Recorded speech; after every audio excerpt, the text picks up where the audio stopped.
Now, if you ask me, probably the hardest type of story to get right, or plot point within a story to get right, has got to be time travel. Usually when dealing with it, there are just so many different variables to consider or account for that you'll end up with something that, at the very least, will have a few holes in it, or that'll even leave the audience asking questions like, well, if they can time travel, why didn't they do this instead of that? Or why didn't they go to this point in time instead of that one? You can also even end up with something that just makes no sense whatsoever when you put it under even the smallest amount of scrutiny. Something that creates so many impossible paradoxes or doesn't properly consider the impact of changing one event on potentially everything else around it, that it hurts your head to think about or to try and make any sense out of.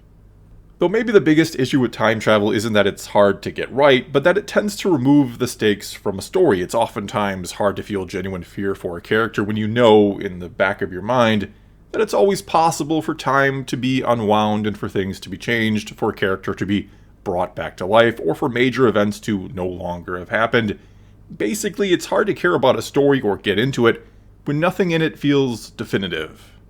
And these are the fundamental reasons why I am not a fan, or maybe I should say I flat out don't like, the idea of time travel in Star Wars, especially when you consider one of the core ideas behind Star Wars is the choices made by individuals, and what comes about because of those choices. As I always say, it's about being selfless versus selfish, and what happens when people embrace the latter. And so Star Wars, you could argue, would be pointless and pretty terrible if every time someone made a mistake, they or someone else could simply go back and fix it. However, in a way, time travel is already a part of the Star Wars canon. We saw a form of it in the animated show Rebels when Ezra Bridger entered a place called the World Between Worlds and ended up pulling Ahsoka Tano into it through a portal, and he did it at the very moment she would have been cut down by Darth Vader during a duel between the two of them that we saw during an earlier episode of that same series. In other words, it was something that happened in the past relative to Ezra that he changed. Now, the creator of that series, Dave Filoni, who overall I am very much a fan of, he did sort of go on to try and explain all this, saying rather emphatically, for him at least, that it wasn't about time travel, that it's not possible in Star Wars, and that's kind of true from a certain point of view. He said that the world between worlds is a non-linear place where everything that has happened and will happen is happening at the same time, or all at once. It's a convergence of all time and space, you could say, and that it goes along with what Yoda said in The Empire Strikes Back about how always in motion the future is. He further goes on to say that Ezra couldn't really change anything because if he had, for example, he sees his master Kanan's death through a portal, that he'd create a paradox and everything would be destroyed, which makes sense because Kanan giving his life in that moment saved Ezra's life. So if Ezra pulls him out of that moment, then Ezra dies right there and then, or in that moment in the past, and hence he can't be there to pull Kanan out later on. It's basically the grandfather paradox about what happens if you go back in time and kill your grandfather before, say, your father is ever even born. How could you ever exist if your father never did? And so then how do you go back and kill your grandfather? Anyway, there are some pretty big problems with Filoni's explanations here, or his claim that it's not about time travel or that you can't do it. Because technically, yes, you can. He's even admitting you can do it. He's saying Ezra could have pulled Kanan out of that moment, but that it would have destroyed everything. Furthermore, Ezra does pull Ahsoka out of the moment where she would have died, though Filoni does say that Ahsoka understands that she has to go back to that moment, otherwise it could cause disaster. And so again, from a certain point of view, you can't time travel because it will likely, though clearly not always in the case of Ahsoka, it'll likely cause disaster or destruction. Because even if Ahsoka does go back to that exact moment she left, not only does she now survive, and I think we're supposed to assume that she otherwise wouldn't have, she is now also armed with information from her relative future, or from Ezra in the future. He even tells her to come and find him, which seems to be a reference to the fact that Ezra would disappear along with Thrawn in the final episode of Rebels. And in the epilogue of that final episode, we even see that Ahsoka, along with Sabine, are now going to find the vanished Ezra, presumably showing Ahsoka keeping her promise made to him in the world between worlds. We even see in Season 2 of The Mandalorian that Ahsoka is looking for Thrawn, and likely this is still part of her hunt for Ezra, since Thrawn is the last person known to have seen him. I've said before, I think this is what the Ahsoka series will be all about. It'll be about the hunt for Ezra, which all comes about thanks to that episode of Rebels and, again, the world between worlds. In other words here, like it or not, Ezra within the world between worlds has very much altered the course of time or history, depending on how you want to look at it. He may not have time traveled in the more classic or traditional sense where he himself went to the past or future, but he has clearly changed things, and thus we can absolutely still call this a form of time travel, whether Dave Filoni likes to call it that or not. And so now that we do have time travel in Star Wars, the questions become, and this is where we start to move into some theory crafting for me, how exactly does this all work, and what do we do about the fact that, yes, there is a form of time travel in Star Wars? Because a lot of people really do not like it existing at all in any form whatsoever in Star Wars. My latest fanfiction or what-if story is even dealing with this, and a lot of people have told me already they want nothing to do with time travel in Star Wars, even in a what-if story, which I agree with, which is why my what-if story is sort of trying to fix the mess of time travel. Anyway, another thing Dave Filoni makes very clear in this interview, and it can be found in the bonus features of the Season 4 Rebels Blu-ray, or you can probably find it here on YouTube if you look. Anyway, Filoni also basically says or admits that he himself doesn't have it all figured out either.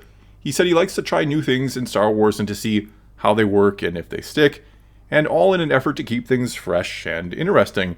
Though he also said anything he does try has to fit in a way that aligns with or respects what George Lucas has always envisioned Star Wars to be. Still, this is maybe not the most comforting thing Dave Filoni has ever said, because I think we, as fans, want to believe that those creating Star Wars not only have a strong grasp on it overall, or what it is and where it comes from, which I absolutely do think Dave Filoni does, but that they also have some pretty concrete reasons or foundations behind everything they add to the canon. The world between worlds, though, doesn't seem to have those solid ideas behind it. I mean, it does seem to be a stick-to-the-wall or not sort of idea. Filoni then also said he tied it into Mortis, which he said was a George Lucas idea and was something the two discussed or talked about quite a bit. And again, this is where theory kicks in. Not only do I think there's a strong connection between Mortis and the world between worlds, or that there has to be, but I think they're basically one and the same. I think they are both the veil of the Force, or a place that exists between the living Force and the cosmic Force, a fragile sort of layer that keeps the two separated and the cycle going.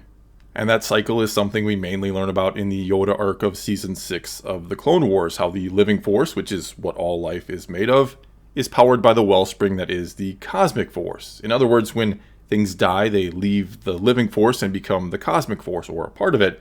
They also lose their consciousness or self or individuality in the process, unless they become a Force ghost, but that's a whole other thing. And so then when new life comes into being, it comes from the cosmic Force and joins or becomes a part of the living Force. It's pretty straightforward, actually.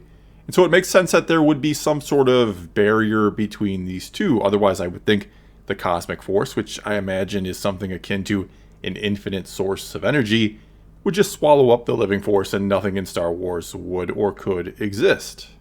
And so what I think Mortis is, or was, and we have to keep in mind that what first drew Anakin, Ahsoka, and Obi-Wan to Mortis, or the location in space of it, though you'd think it would be everywhere, it was actually an ancient Jedi distress call.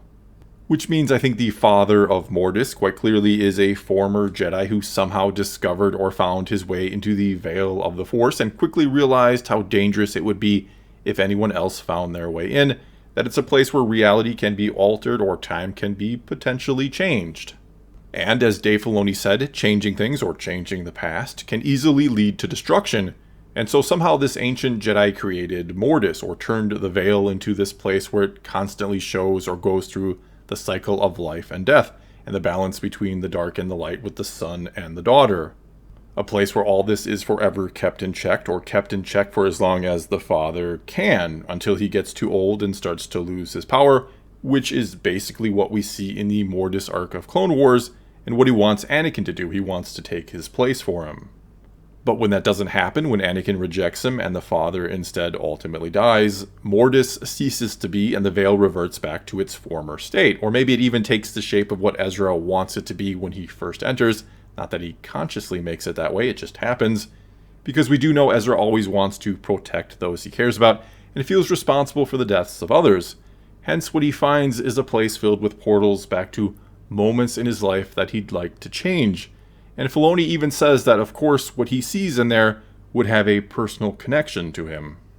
In other words here, the world between worlds, or the veil of the Force between the cosmic and living Force, is a place where, for better or worse, anything is possible, but that the wrong person doing the wrong thing will almost certainly lead to disaster. So yeah, it can probably be used for time travel, but doing so will likely destroy everything. It'll cause the veil to collapse, and for the cosmic force to swallow up the living Force, and for everything to end. And again, let me make it clear, I'm not a huge fan of time travel in Star Wars at all under any circumstance, even if it's implied it can only be done in a very, very limited way and will likely destroy everything if not done properly. In fact, though I very much enjoy it now, the first time I saw the Mortis arc in Clone Wars, I didn't like that very much either. I didn't think this sort of thing belonged in Star Wars. I thought it felt off and gave too much of a peek behind the curtain, and this wasn't what I imagined would be behind that curtain. Very similar to how I think back in the prequels, we didn't exactly need something like midichlorians because I thought they started to quantify the Force, and like we now had a power meter, which, mind you, isn't what they are. They're not that bad. And when it comes to Star Wars, I much prefer a soft magic system, one without set rules per se, though once you do set a rule, you should keep to it, over a more hard magic system, one that does operate more on substantial, well-known rules. Though at the same time, yes, I'm fascinated by the Force and want to dig more into it and how it works, so I do kind of fall somewhere in between those two, technically. Anyway, to wrap this up, I do think Filoni is mostly right when he said that you do have to keep adding. You do have to explore new and different aspects of the Force to keep things interesting for the audience. But you also have to be very, very careful how you do it, that you don't ruin your foundation with ridiculous additions.